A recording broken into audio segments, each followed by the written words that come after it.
Goeienaand dames en here.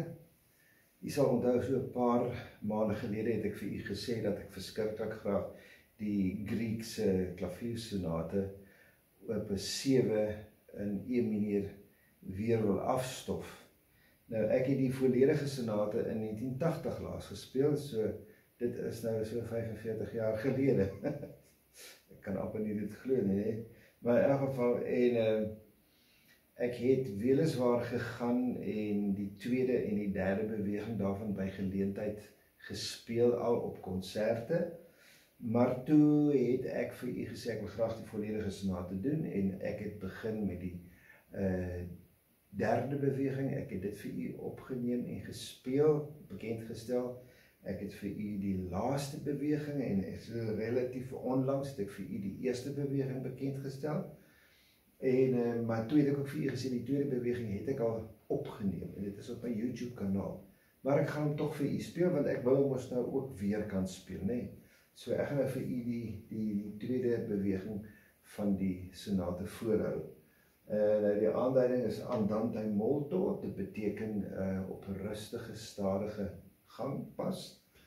En dan het een en ander weer oor die sonate, is gekomponeer in 1865, toe Griek 22 jaar oud was, en 'n jaar later is dit toe nou gepubliseer. En 'n tipies komponis is nie altyd tevrede met hulle kolletjies wat hulle op die lyntjies sit nie. En Griek het so ongeveer 20 jaar later het hy die sonate weer bekyk en enkele veranderingkies waarskynlik aangebring. En dit is hoe hy uiteindelik nou gepubliseer is soos wat ons hom nou hier het. So, maar kom ons speel vir u die tweede beweging.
Goed, dames en here, daar het jy dit nou.